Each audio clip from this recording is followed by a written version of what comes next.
যারা তোমরা বাংলার যুবশক্তি প্রকল্পের জন্য অনলাইন আবেদন করতে চাও এবং টাকা পেতে চাও, তোমাদের সবার জন্য এই মুহূর্তে বিগ ব্রেকিং আপডেট।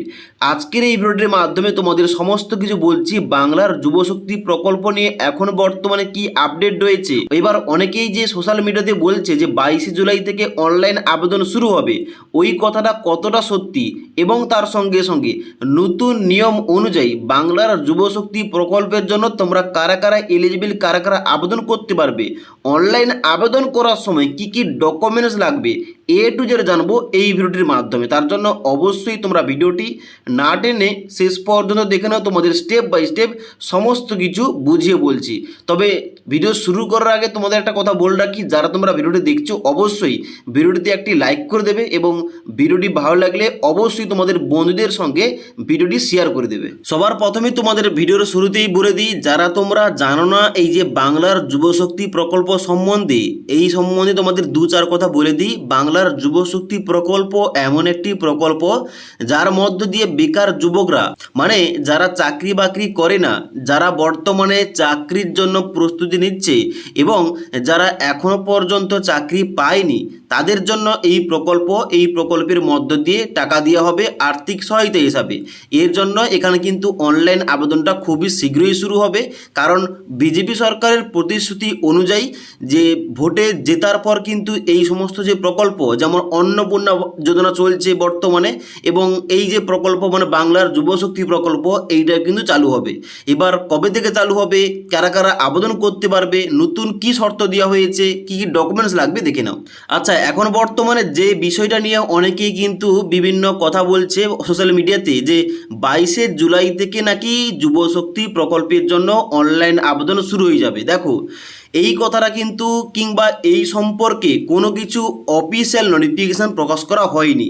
এবার 22 জুলাই যে অনলাইন আবেদন শুরু হবে বলছে, এই রকম কিন্তু কোনো কিছু অফিসিয়াল যে ওয়েবসাইট রয়েছে ওখানটায় আপডেট দেওয়া হয়নি, কিংবা এই সম্বন্ধে মুখ্যমন্ত্রী কিংবা যে অন্যান্য মন্ত্রী কিংবা মুখ্য সচিব রয়েছে তারা কিন্তু এই সম্বন্ধে কোনো কিছু আপডেট দেয়নি। তার জন্য অবশ্যই ওয়েট করো, অফিসিয়াল কোনো আপডেট এলে অবশ্যই তোমাদের জানিয়ে দেবো। এখন বর্তমানে এই যে 22 জুলাই অনলাইন আবেদন, এইটা নিয়ে কিন্তু কোনো কিছু আপডেট দেওয়া হয়নি। তবে এই যুবশক্তি প্রকল্প নিয়ে রাজ্য যে বাজেট প্রকাশ করা হয়েছে, ওই যুবশক্তি প্রকল্প নিয়ে কী বলা হয়েছিল তোমাদের এ টু জেড পড়ে শোনাচ্ছি, তাহলেই তোমরা বুঝতে পারবে কবে থেকে এই যুবশক্তি প্রকল্পের জন্য অনলাইন আবেদনটা শুরু হবে।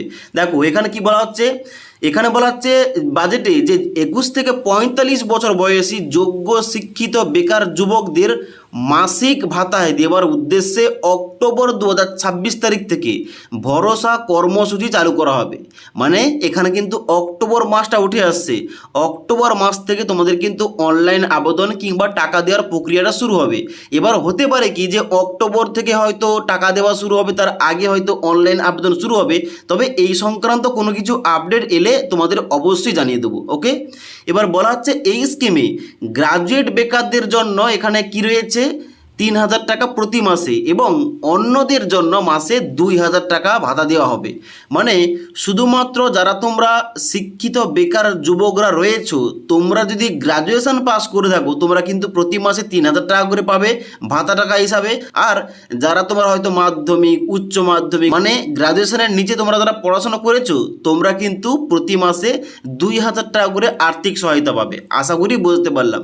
এবার একটা গুরুত্বপূর্ণ এখানে পয়েন্ট উল্লেখ করা রয়েছে বাজেটে, বলা হচ্ছে এই কর্মসূচি যে সকল পরিবারের আয় বছরে 1 লাখ টাকা। এবার এখানে কিন্তু বছরে হবে না, এটা কিন্তু মাসে হবে। মাননীয় মুখ্যমন্ত্রী কিন্তু এই ঘোষণাটা কিন্তু আবার পুনরায় করে দিয়েছেন সাংবাদিকের সামনে, এটা কিন্তু মাসে হবে, বছরে হবে না। বলা হচ্ছে যে কর্মসূচি যে সকল পরিবারের আয় মাসিক 1 লক্ষ টাকার কম এবং যার অন্য কোনো সামাজিক সুরক্ষা প্রকল্পের সুবিধা পাচ্ছেন না, সেই সব পরিবারের প্রার্থীর জন্য প্রযোজ্য হবে এই প্রকল্প। মানে এক কথায় বলতে গেলে, তোমার যদি পরিবারের মাসিক ইনকাম 1 লক্ষ টাকার নিচে হয়ে থাকে অবশ্যই তুমি টাকা পাবে। এবং দ্বিতীয় শর্ত, যদি তুমি অন্য কোনো সামাজিক সুরক্ষা প্রকল্পের সুবিধা না পেয়ে থাকো অবশ্যই কিন্তু এই সুবিধা পেয়ে থাকবে। তার জন্য অবশ্যই যারা তোমরা এলিজিবল আবেদন করতে চাও, তোমরা শর্তগুলো পূরণ করছো অবশ্যই তুমি কিন্তু অনলাইন আবেদনটা করতে পারো। এবার গুরুত্বপূর্ণ পয়েন্ট হচ্ছে তাহলে এই যে যুবশক্তি প্রকল্প এর জন্য গুরুত্বপূর্ণ কি কি ডকুমেন্টস লাগবে, দেখো এই সম্বন্ধে এখানে বলা হচ্ছে আবেদনকারীর আধার কার্ড লাগবে, আবেদনকারীর ভোটার আইডি কার্ড লাগবে এবং শিক্ষাগত যোগ্যতার সার্টিফিকেট, মানে তোমার হয়তো হাইয়েস্ট কোয়ালিফিকেশান উচ্চ মাধ্যমিক, তাহলে উচ্চ মাধ্যমিকের মার্কশিট এবং সার্টিফিকেট লাগবে। তোমার হয়তো যোগ্যতা রয়েছে গ্র্যাজুয়েশন পাস, তাহলে কিন্তু গ্র্যাজুয়েশনের সার্টিফিকেট এবং মার্কশিট লাগবে। এবার এইভাবে তোমাদের কিন্তু যোগ্যতার এখানে সার্টিফিকেট লাগবে এবং মার্কশিট লাগবে। এবং চতুর্থ নম্বর বলা হচ্ছে ব্যাংক পাসবই, মানে তোমার যে ব্যাংকের অ্যাকাউন্ট রয়েছে ওই ব্যাংকের পাসবই লাগবে। তবে একটা কথা তোমাদের বলে দিই, তোমাদের ব্যাংক অ্যাকাউন্টের সঙ্গে অবশ্যই আধার ডিবিটি লিঙ্ক থাকতেই হবে, কারণ এখন বর্তমানে রাজ্য কিংবা কেন্দ্র সরকার প্রত্যেকটা প্রকল্পের জন্য কিন্তু এখানে ডিবিটির মাধ্যমে টাকাটা দেওয়া হচ্ছে।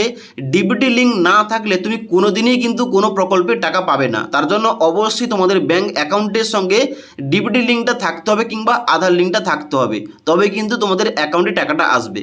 এবার বলা হচ্ছে পাসপোর্ট সাইজের ছবি, মানে তোমার রিসেন্ট পাসপোর্ট সাইজের ছবি লাগবে। স্থায়ী বাসিন্দার এখানে কিন্তু প্রমাণ হিসেবে তোমাদের কিন্তু একটা সার্টিফিকেট লাগবে। এই সমস্ত কিন্তু সার্টিফিকেটগুলো অনলাইন থেকে বের করা যায়। এবার তারপর লাগবে ইমেল আইডি এবং মোবাইল নাম্বার। তো বর্তমানে আপডেট অনুযায়ী এই কয়েকটি কিন্তু ডকুমেন্টস লাগবে অনলাইন আবেদন করার সময়। তো অবশ্যই যারা তোমরা অনলাইন আবেদন করতে চাও অনলাইন আবেদনটা অক্টোবর মাস থেকে করতে পারো। এবার যদি অক্টোবর মাসে অনলাইন আবেদন শুরু হওয়ার আগে কোনো কিছু আপডেট আসে তাহলে কিন্তু এই টপিকে ভিডিও নিয়ে আসবো। এখনও বর্তমানে এইটাই আপডেট।